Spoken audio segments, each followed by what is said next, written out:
This podcast does not provide medical advice. Please listen to the complete disclosure at the end of the recording. Hello, everyone, and welcome to Everyone Dies, the podcast. I'm Marianne Matzo. I'm Charlie Navarrete. Please relax, get yourself something good to eat and drink. I always like things with lots of sugar, but, that's me. Well, that's and sweet. Thank you for spending... I know I am. I have to keep my sweetness up. And thank you for spending the next hour with Charlie and me. In the first half, we have our recipe of the week from Charlie. In the second half, I'm going to be continuing our ongoing series about the last hours, days of living. And so we're going to talk about something called terminal lucidity at the end of life, or as I always called it when I explained it to my patients, the last hurrah. And in our third half, we're going to have an interview with Dr. Lynne Wagner, the author of the book, Four Seasons of Grieving. So Charlie, have you seen the Squid Game yet? Holy, no, and I'm so not interested in seeing it. I know the premise and everything, and actually there was on Saturday Night Live last week, couple of weeks ago, there was a spoof on it, and even the spoof, I mean, it was funny, but even that was frightening. No, I have not had the displeasure of seeing it. Have you seen it? Well, it's funny. Dave and I are old, but I've got kids in their early 20s. Try to stay current. But let me interrupt you. Maybe not everyone knows about the Squid Game. Oh, well, so it's on Netflix? What's it on? HBO? Where is it? It's on TV. I think it is Netflix. Yeah. So it's a South Korean series, right, and the actors are therefore all South Korean, and the voices are hysterically dubbed in. It reminded me of like Woody Allen's "What's Up, Tiger Lily" kind of thing. They take these voices that do not go with the people and do not go with the characters. Yeah. Right. So if you just from that point of view watched it, if you didn't pay attention to everything that's going on and just looked at that, that's pretty wild. But you try to let yourself get past that. But the premise is that there's this South Korean guy who has a gambling problem up to his ears in debt, and he gets offered the chance to have that debt taken care of, and the potential to earn a lot of money. And so I said to Dave, because we have these younger kids, I said, let's just watch one, because I knew what it was about. And I said, it's not my, that's not my thing. I said, let's just watch one episode so that if anybody says, have you seen the Squid Game? We can say, oh yeah, we did, but we didn't really like it. So we sit down and we watch one episode. And I look at him and I said, well, my theory always is with these series, you got to watch two. You just got to give them two. So we watched the second one. And then he was like, well, how about the next one? Right. And then it was all over. So 5 hours later. Yes. Mm-hmm. Well, it was like 3 days of the Squid Game, And it is disturbing, but amazing and so very interesting, with plot twists and bad dubbing, and it's just I don't know why, and I can't even tell you why we got sucked into it. It just was like, ooh, this is interesting, what's going to happen. It's I don't know. I was going to say we live in interesting times. I'm not sure that's the right word, no. But with so much in the air, just the tension from both, the two C's, COVID and climate change. I guess that's 3 C's. There's a feeling of, doom and gloom in the air, and something like this just heightens it. You could see, the planet or people, my barber, But the you thing know, is that mhm. is that alliances get formed. People, in order to well, survive, well, take care of each well, other. okay, well, there we are. Alliances form. I'm sorry. Take a look at America. Alliances, have formed. Ergo, yeah, I can understand why this is a big hit, and I'm sure it'll be coming. I'm sure there'll be an American version of it too.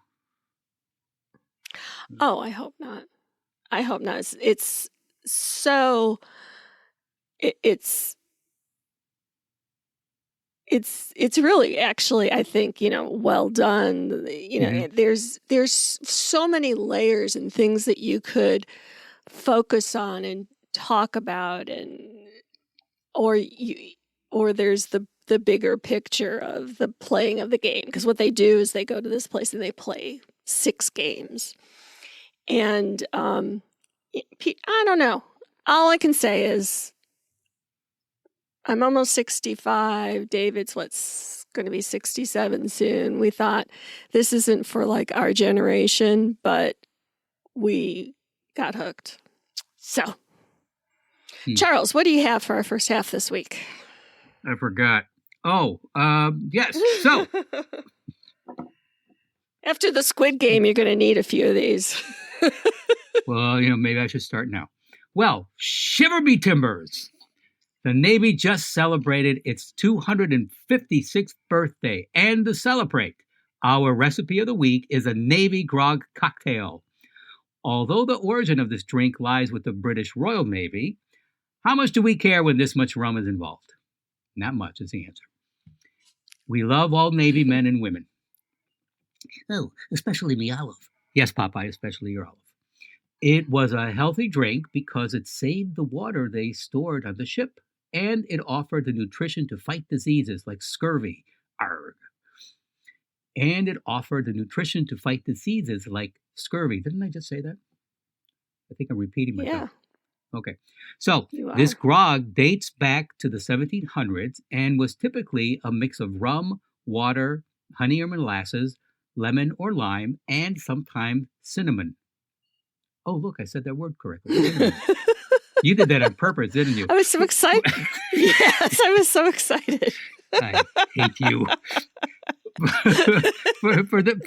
for you first time listeners. For those who've missed it.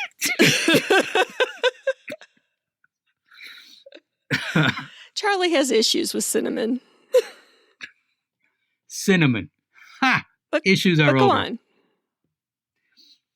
Got for all those therapy sessions. Huh? Okay, so let me digress and tell you about scurvy. Scurvy is a disease resulting from a lack of vitamin C, ascorbic acid. Am I pronouncing that correctly, Marianne? So, symptoms start after about 3 months of no vitamin C. And allow me to digress further, and if I don't have your permission, I'm doing it anyways, but I digress. Oh, no. Another British invention, quinine, to fight malaria in the tropics. When the friendly sailors made themselves at home on other people's homes and began to die from malaria, quinine did the trick, but tasted so awful that gin was used for medicinal purposes to kill the flavor. Today we call this a gin and tonic. Another example of better living through chemistry. That's right. Meanwhile, back at the scurvy plastics, son, plastics.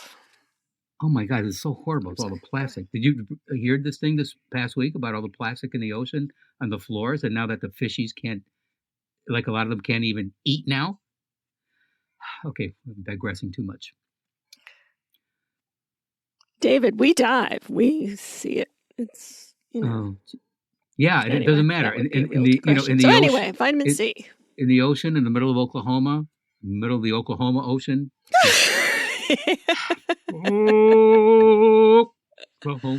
Meanwhile, back at the scurvy ranch, vitamin C in the Navy grog cocktail comes from the lemons or limes that were added.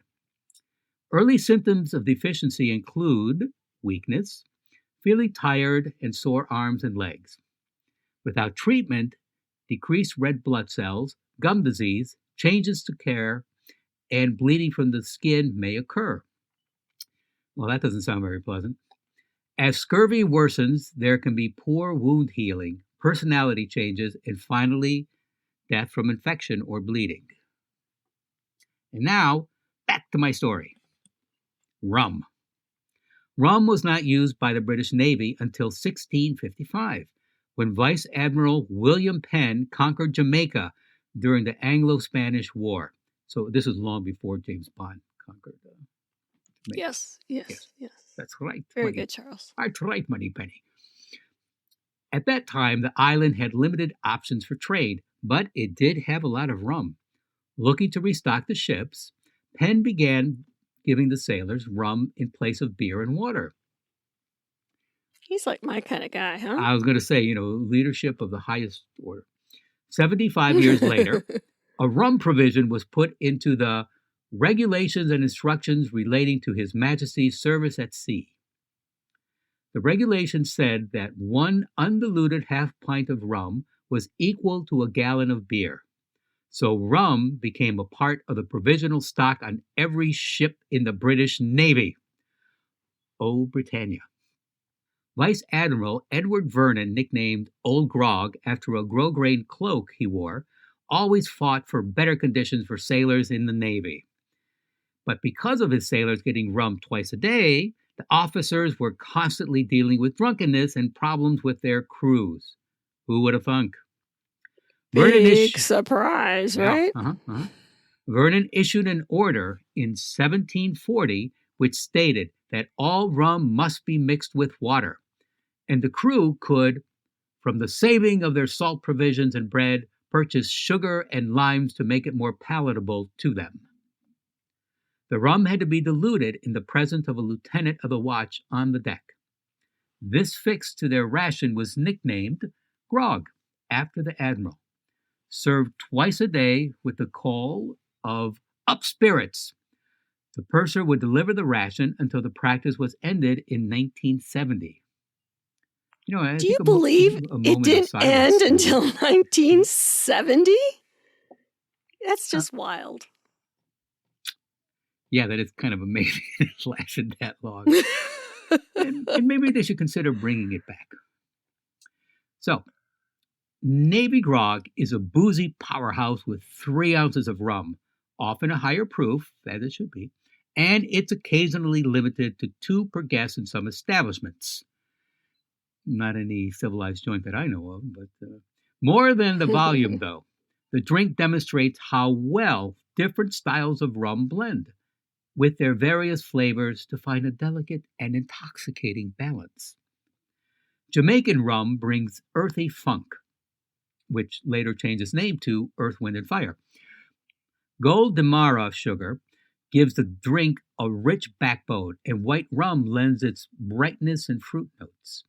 And boy, will you sing after one of these babies. So thank you, and happy birthday to the Navy, and up spirits. Remember to drink responsibly. And speaking responsibility, please go to our webpage for a link to recipes and additional resources for this program. We hope you will follow us, figuratively, not literally, please, on Facebook and Instagram, and remember to rate and review this podcast. As a nonprofit, we are dependent on you, kind strangers, and always appreciate your donations. Please go to our webpage to donate in support of our work, www.everyonedies.org. That's every, the number 1, dies.org. Marianne. Thank you for that report, Charles. That was fascinating. Sorry, Sandy. Yeah, I had to cough.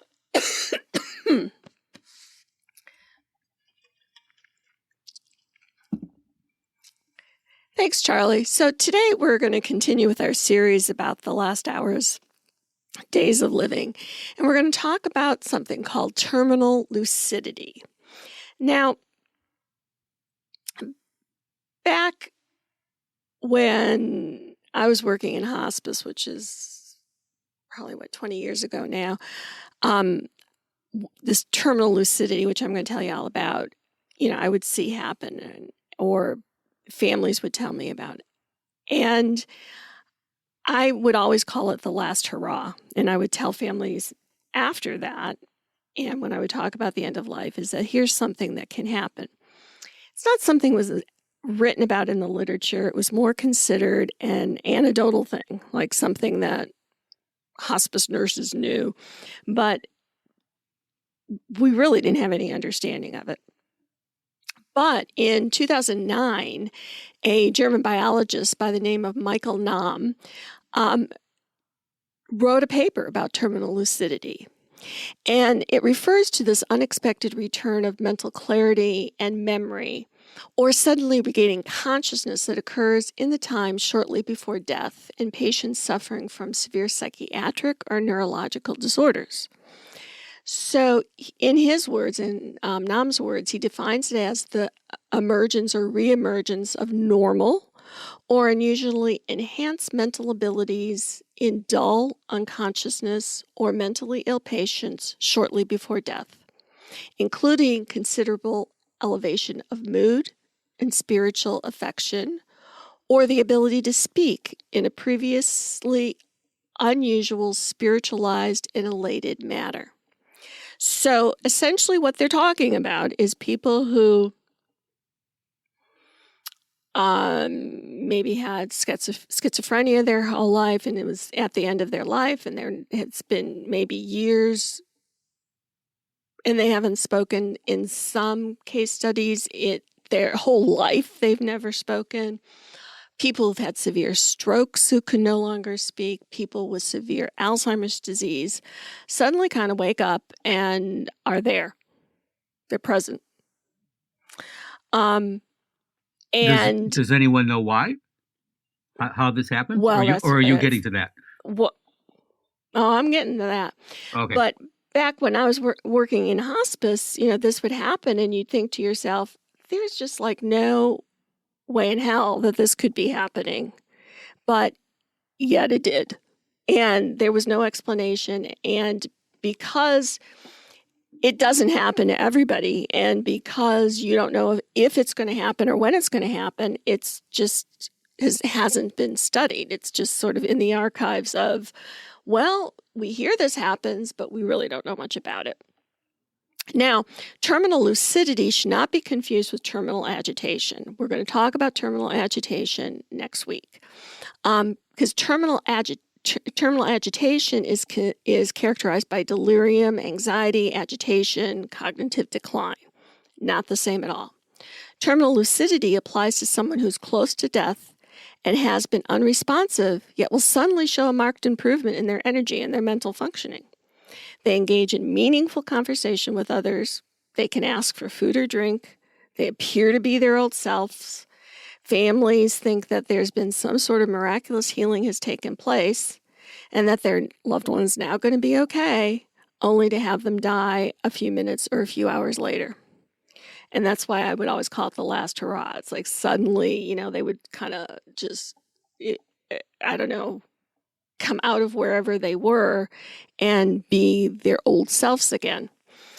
And I used to do a Alzheimer's support group, and I had this husband, this man who would come in, and his wife had Alzheimer's disease, and she had been a lawyer in her work, and he was taking care of her, and she just, there were just a lot of issues, but eventually she got to end stage Alzheimer's, and she was no longer able to talk, and she was no longer able to interact with anybody.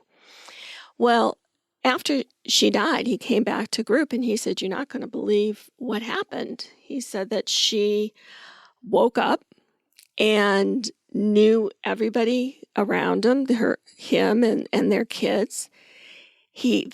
She talked to them. She asked for some green Jell-O, and she ate it.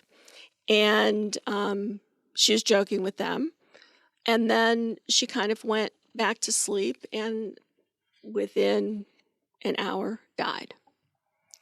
And I remember when I heard that story, Charlie, that was like, that there is no logic to that. She was in end-stage Alzheimer's. Things were not connecting in her brain anymore.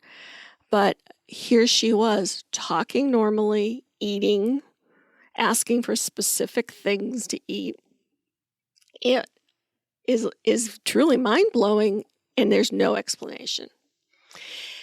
And there's the little scientific research into this phenomena of terminal lucidity really only involves anecdotal reports of people who experience these end-of-life rallies. But if you look back in the medical literature, these researchers, Nam and his researchers, went back 250 years, and they were able to find, how you can, I don't know if people know, like in medical journals, there's places where you can write, here's a weird thing that happened, sort of like this one-time thing. And they were able to find these throughout the last 250 years where doctors would write, here's what happened, and there's no explanation to it. But if you talk with nurses who work in hospice or people who work with the dying, they'll tell you, oh yeah, that happens. I've seen it, and they'll tell you stories. So when does terminal lucidity occur? There was one study, there were 49 case studies of terminal lucidity, and 84% of the event occurred within a week of death and 43% on the final day of life. So we're talking about the last days of living, the last week to the last hours. Terminal lucidity can be found in individuals with dementia, brain tumors, strokes, mental illnesses such as schizophrenia. And these are the people who we think would be the least likely to have this experience because they're mentally no longer there. So here's one case example from Nam's work. It's a woman, age 91, suffered from 2 strokes. The first stroke paralyzed her left side and deprived her of clear speech. After a few months, the second stroke rendered her entirely paralyzed and speechless, and her daughter was caring for her. An exclamation from her mother brought her to instant attention. The old woman's face was smiling brightly, although her facial expression had been frozen since her second stroke. She turned her head and sat up in bed with no apparent effort.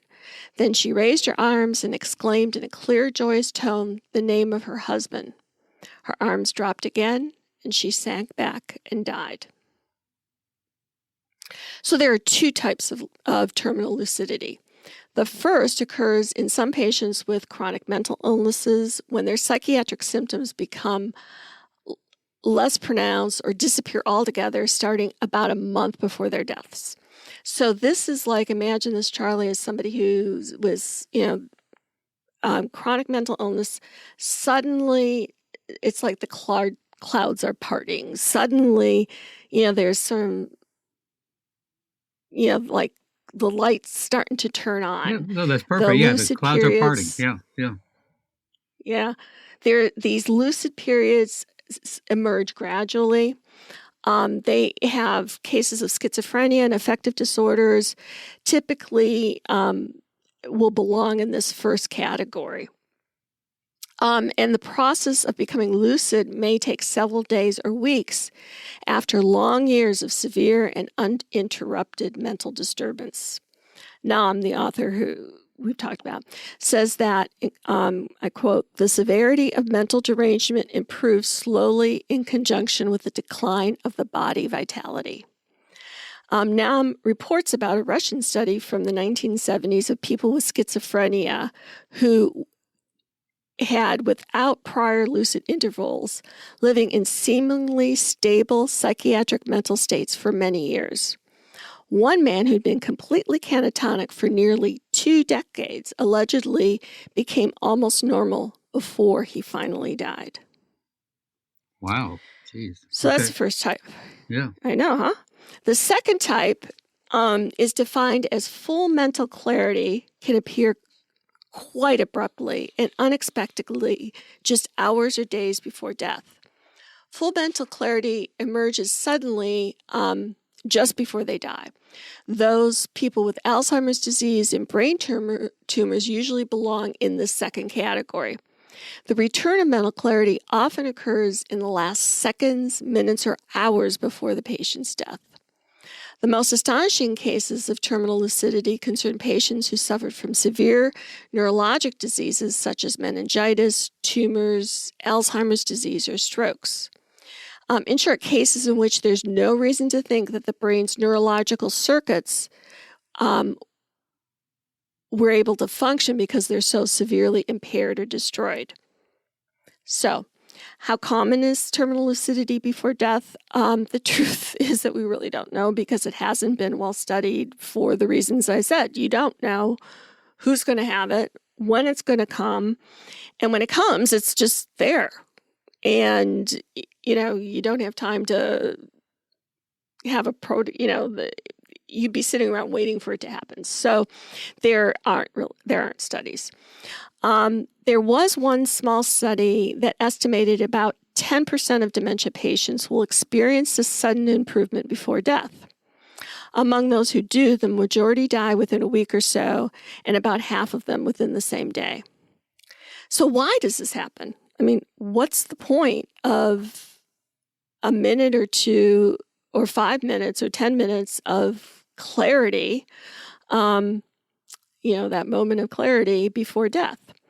So even if terminal lucidity is a genuine phenomena, which I've seen and I know, so I don't doubt that it is, who's to say that there isn't a logical scientific explanation, one that involves some sort of unknown brain physiology? Nam, the author who's done the most studying about it, says that he doesn't discount the possibility entirely, but for cases involving obvious brain damage, it really is a genuine medical mystery because the organ's damaged. Why would it suddenly work like that? Yeah, come back. Yeah. Yeah. Some have speculated that as our organs fail, and last week we talked about multi-system organ failure. So if you're tuning in this week and you're saying, what's that all about? Go back to last week and you'll see a thing on multi-system organ failure. So as organs fail, they might release a steroid-like substance that helps to energize the brain. Some speculate that it could be a spiritual experience or a divine gift. Certainly is a gift for family members who are there at the deathbed to have one last opportunity to be with their loved one as they were, and to be able to say goodbye and to be able to laugh with them or eat green jello. Both family members and caregivers who have been witness to the state feel that they themselves have been changed by that experience. And certainly their grieving is going to be different because they've had that gift. Experiences such as terminal lucidity, deathbed visions, near-death experiences, which we're going to talk about near-death experiences next week too, have raised questions about whether the mind is a product of the brain. Some philosophers and theologians have theorized that consciousness is outside of the brain. This led to the idea that the human soul is separate from the brain and can survive bodily death, which leaves open the possibility of something more spiritually significant, with the transcendental subject, meaning the soul, loosens itself from the physical root of the brain as death approaches, and being able to enter into usually hidden realms. There may one day be a scientific explanation for this phenomenon, but until then, if you're with your loved ones at the end of life, and you're lucky enough to be around them when they're having such an experience, consider it a final gift and savor those moments. The dying who have these experiences appear to have a more calm and peaceful death, while family members who are with them say that they always cherish that special last moment with their loved one. That's nice. You have any questions about that? Yeah, I mean, just what I said before. Why does this happen? But as you've explained, we just don't know. Nobody knows, and maybe as the brain continues to be explored, maybe one day there'll be an explanation, there'll be an answer for why this happens. But yeah, this is just it's great, and I'm sure with some people too. I've had a couple clients. It just freaked them out, and this was years ago now. I remember one person was angry because she felt that I think it was one of her parents. I think her mom maybe. I mean, as you described, became lucid. She was her old self, and then died. Later that day.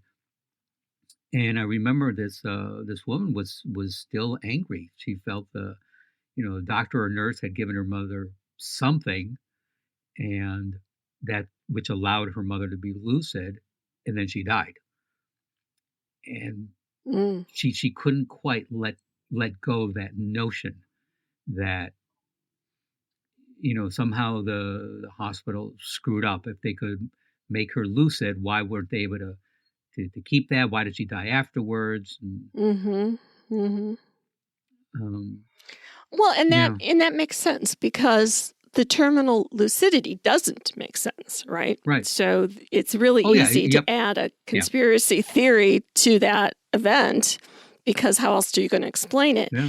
And I think that that's what's important about what you and I do with these shows is that we say, here's the science, here's what's going on, so that you don't have to be angry or make up some sort of alternative explanation. If we have the science, I'll tell you. And if we don't have the science, I'll tell you why we don't. But, right. You mentioned... you don't have to wonder. Yeah, you mentioned that sometimes in a courtroom you would explain... You were called in as to give expert... I do expert witness. Yeah.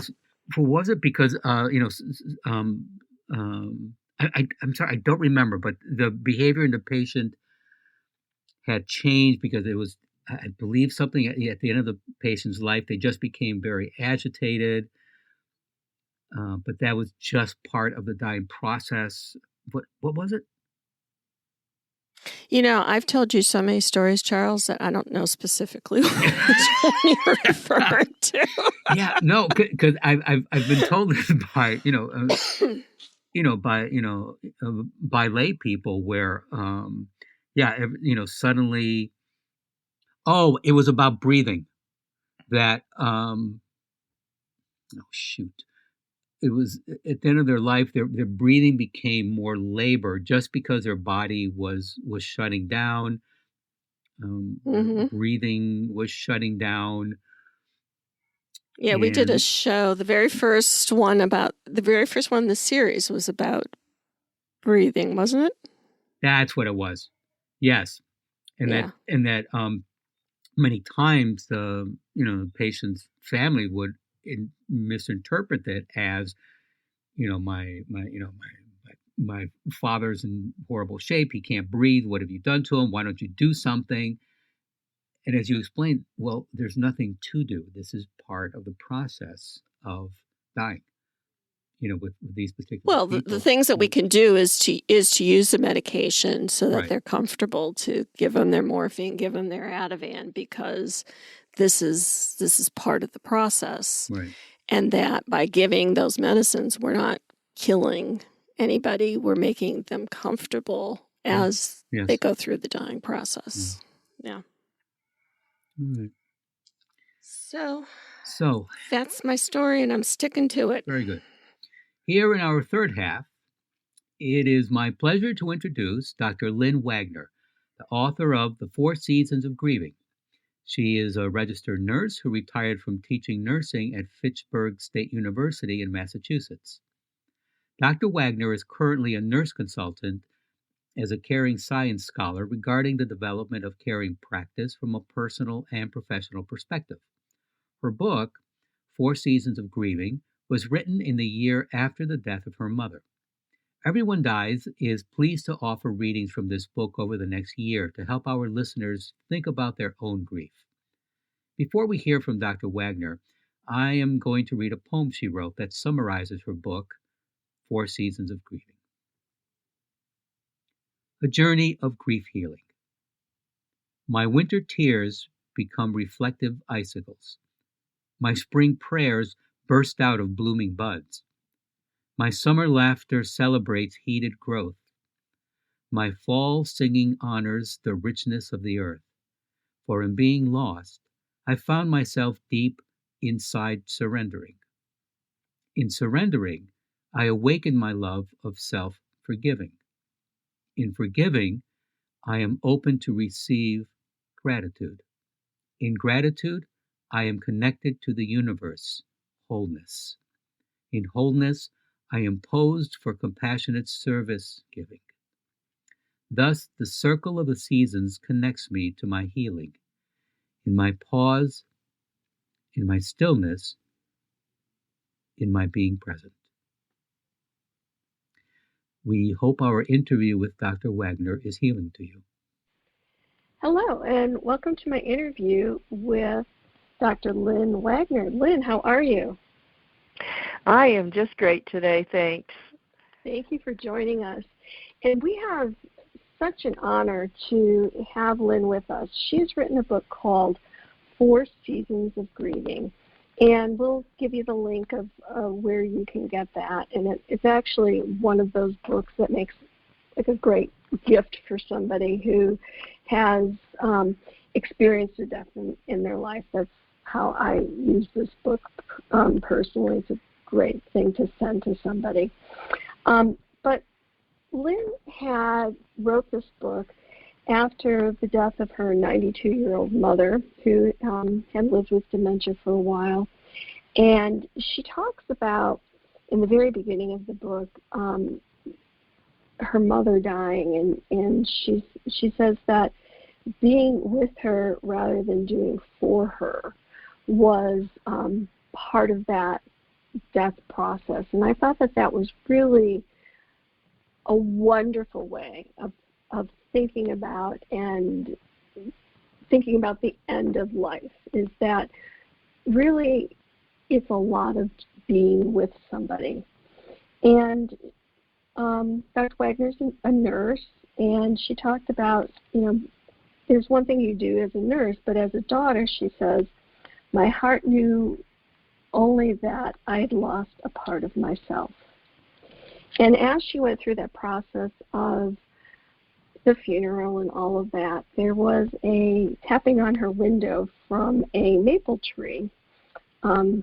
Wagner lives in Massachusetts, and there was this maple tree that was tapping on her window. And she said she found herself talking to that tree. And over the next 4 seasons, as she dealt with her grief. So, Lynne, I wanted to talk with you some more about that in terms of really how you shared your grief with that tree, and how that really helped you through your grieving and what it taught you. Big question. It's a really good question, Mary Ann. And, when I have told people I spent a year talking to a tree, they sort of look at me very trying to understand in a very special way. But it was so natural. This tree that stands very close to the house was a sapling when we moved in, and grew. As our children grew and our lives grew, the tree grew, and it became this gorgeous sugar maple tree in New England, with the wonderful changing colors and the gifts it gives. So this had been very much a part of our lives and our children's lives. And in fact, my mother used to love to hug the tree. So the night I came home, the house was empty. My husband was away. and I had sat vigil with my mom for about 24 hours, and I came home around 1 a.m. to the empty house, and of course a tremendous emptiness of my soul. And as I wandered around the house, sort of empty and sad, I heard this, as you said, sound on my window. And the window is a skylight window that's in the bathroom off our bedroom. And I looked, and what I saw was the moon. This was a cold February night, but clear. And the moon, almost full, was shining in through the skylight window, through the branches of this tree. And it was so mesmerizing and also comforting in some unearthly way. I was just drawn to it. And all of a sudden, I felt as though I could sort of tell my story of what had just happened to this tree. I also am a photographer, and my camera is always nearby, and I was just driven to take a picture because I didn't want to ever forget that image of the moonlight coming through the window, through the bare branches of this tree, and the tree was actually lit up but also silhouetted in a way. And I was finally able to fall asleep with tears, and I woke up the next morning and the tree was still there. And I realized that I had, started a conversation. So as time went on, I decided that I would take pictures of this tree, which I did almost daily for a year, and follow its path. But at the same time, I was attending to my grief journey, and that winter, that tree gave so many gifts. I would have a bad night, and I'd wake up, and there had been a storm, and I'd wake up to this tree, and it was just dripping with icicles hanging from its branches. And I took a picture and could really zoom in with my lens and see this tree's almost with its tears. The icicles started to represent the tree's tears as it battled the outside weather and was able to just metaphorically relate to my tears of grief that clung. And the winter, proceeded with all sorts of weather events, be it the tree holding clusters of snow in its branches and feeling very cold as I looked at it. But there was also a beauty, and I realized that there was a beauty all around me that if I let go at times, I could also engage in the beauty of the life around me and let it sort of reside along with my grief. At the same time, I was studying Jean Watson's theory of human caring, or what she calls caring science. And she talks in her books about the 4 tasks of human healing, being surrender, forgiveness, gratitude, and compassionate service. And that these 4 ways of being, if you will, are part of human healing. And that winter, I realized really for the first time the depth of what surrender meant. And I was having to surrender my mother to another world, and I needed to surrender to the fact that she was no longer going to be in my life, but she could still be part of my life in memories and all the things she taught me. And at the same time, in viewing this tree, I realized, this aha moment, that, gee, the tree also surrenders. This beautiful tree surrenders to winter by losing its leaves and bearing its branches so it can survive the snow and the ice and get ready for its next blooming. And so I had a much bit deeper appreciation of surrender. Then the warmer months came. April actually started well before April, but March, April, again, this tree was teaching me the whole idea of forgiveness. I'm now later in my grieving journey, and I had also acknowledged that there was, in order for me to heal, some element of forgiveness that I needed to attend to. And I saw this tree in front of me each morning, forgiving winter, just bursting with new life. First tiny buds, and then bigger buds, and then full buds open. I never realized that maple trees had these long hanging tentacles as they give off their seeds, and I saw that with my long lens. And so, again, a new awareness of forgiveness in my healing. And by the way, I was journaling during all of this time, each season, each day. I was journaling my thoughts about the tree, my thoughts about my own grieving and where I was, and applying my growing knowledge about healing, human healing, through the theory of human caring. And so I was able to capture my thoughts. And then time went on, and spring turned to summer, and this tree blossomed with its full leaf look, beautiful, big-leafed maple tree. And I had a sense of gratitude that the tree was teaching me.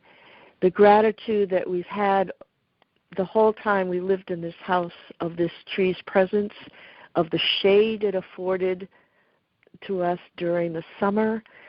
And I was at a stage where I could now truly start recognizing how much I really am grateful for in life. And I would journal about gratitude and where I was along my grief journey healing.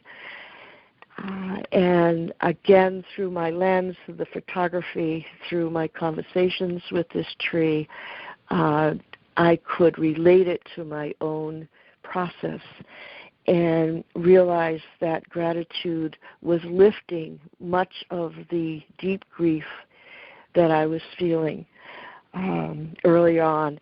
And I also knew that the grief never went away, but it felt lighter.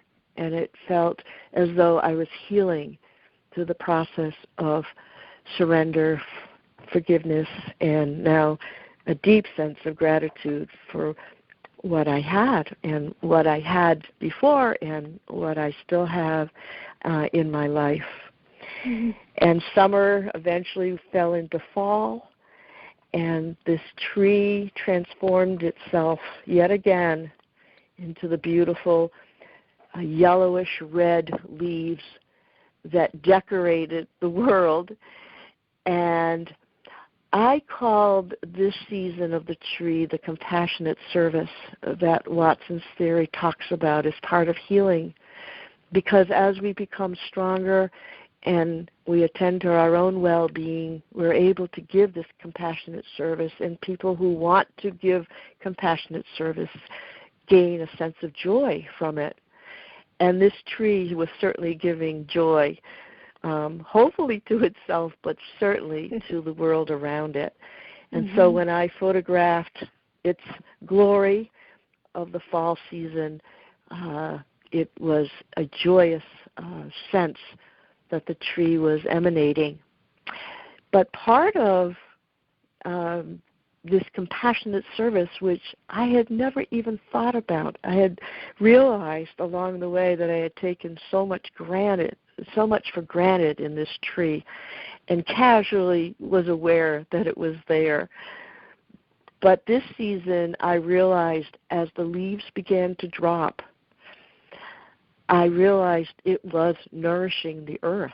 It was no longer just a burden that needed to be raked up every fall, but it was the tree's way of nourishing the earth and dropping these leaves to the earth and letting them lie there and eventually disintegrate, so it became nourishment. But it also was taking care of itself and getting ready for that winter again, so it could withstand the winter snows and winds. And so I came round circle with this tree in both my own healing process and really appreciating the gifts of nature in what it teaches us as we deal with our own lives and our own journeys. And I have to add, people have asked me, well, my mom or my special person, died in the summer. And the way I like to look at it is that it doesn't matter what season you're grieving, you're deep grieving, and the way grieving progresses for you, but because everyone has their winter grief, and that winter grief is the raw grief that occurs after a loss. But in most people's healings, there's a softening of that grief. Never goes away, it always stays, but it can learn to live beside the gratitude and the forgiveness.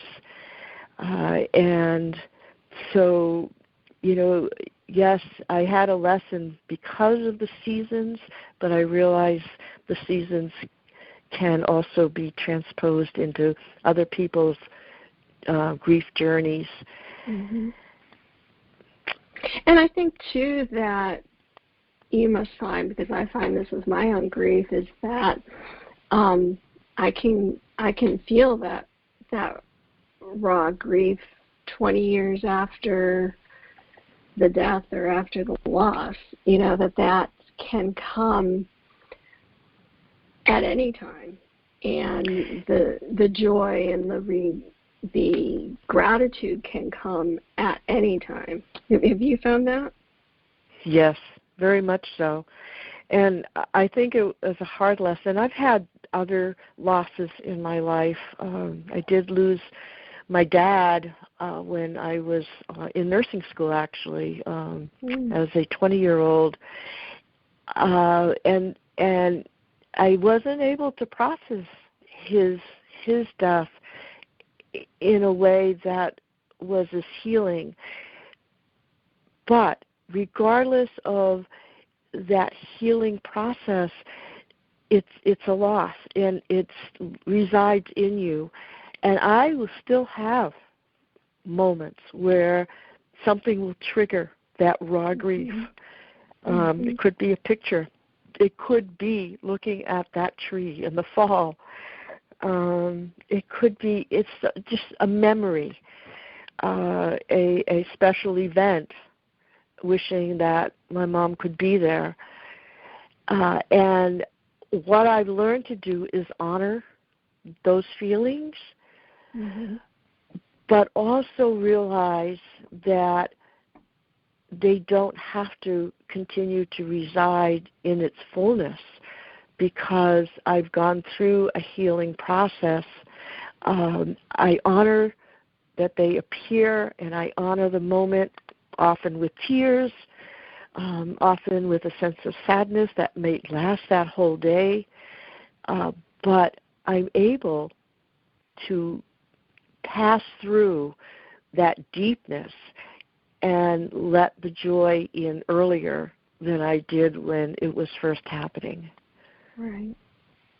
And I think that what you're sharing is so vital for us to think about and consider, and I hope our listeners will hit the rewind button and listen closely to what you're saying, because we're really not taught how to deal with our grief. We're not taught how to think about it or move through it. I mean, and by move through it, I don't mean that we get over it. I know I can remember as a young girl, people would say, well, just get over it, and we know that that's not the case, that that's not going to happen. But we still have a life to live, and we still have love to happen, and we still have people to care for and people to care for us. And so because we're still alive, we need to find a way that we can move through and experience that loss and grief and survive through the other side. Right, and I agree. And that's some of the situations that come up in my book, because I was told, and again, I was journaling real life happening at the end of every day, and the book just reflects some of the excerpts from that. But yeah, people would say, well, it's been 6 months, so why are you still, grieving like that? Mm-hmm. And, I realized from a nurse, theoretically as a nurse, that you need to help people get over it. But, when it comes down to reality, you don't.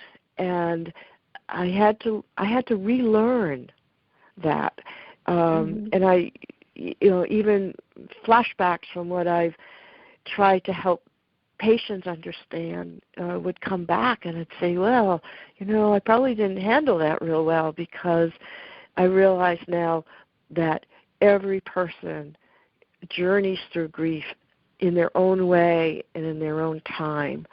Mm-hmm. But with help of healing processes and support, most people are able to really find healing along that way.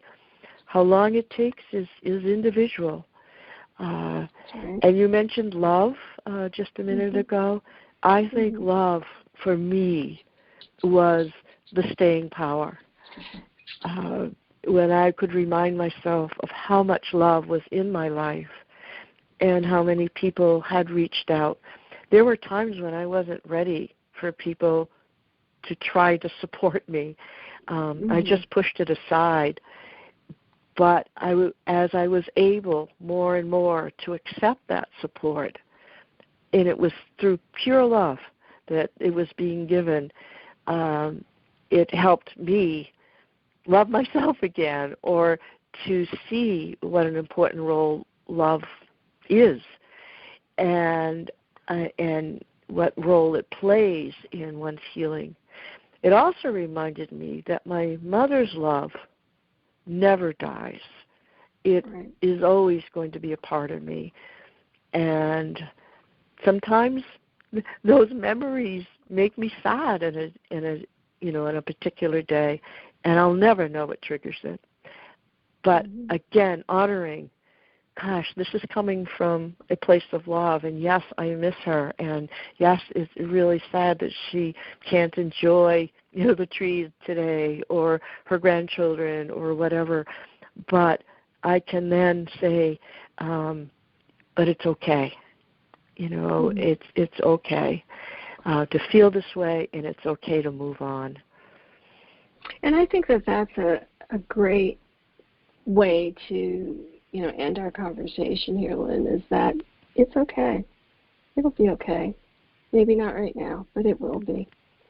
So I really want to thank you for being our guest here at Everyone Dies, and I hope that we get to talk with you again. Thank you. Well, thank you for this opportunity, Marianne, and I too have enjoyed it. And that's it for this episode. Please stay tuned for the unending escapades of Everyone Dies, the podcast. And thank you for listening. This is Charlie Navarrete, reminding you of Benjamin Franklin's observation that some people die at 25 and aren't buried until 75. And I'm Marianne Matzo, and we will see you next week. Remember, every day is a gift. Charlie, so what do they do with the people between 25 and 75? Are you familiar with the series The Walking Dead? Outcomes, charts, patient profiles, advice, I saw The Night of the Living Dead. Discussion are for informational The original. purposes only The original. and are not a substitute for professional medical It was so good. advice It or treatment. explained Always nothing. seek the advice of So your you were just primary always, care practitioner what's going on? or What's going on? qualified What's health going on? And the providers great with any irony of questions that you ending, may have you know, the regarding your hero health. is Never mistaken. disregard professional And medical because it was the advice late 60s or too, delay in and seeking it because of that something character you've heard happened to from be this the actor podcast. who, If you think you may have a medical was who emergency, played it was call black. your doctor It or just gave it, 911 immediately. I mean, Everyone this Dies does not recommend or multi-layered endorse thing. any You know, specific Say goodnight, tests, Charlie. practitioners, products, Good night, Charlie. procedures, opinions, or other information that may be mentioned in this podcast. Reliance on any information provided in this podcast by persons appearing on this podcast at the invitation of Everyone Dies or by other members is solely at your own risk.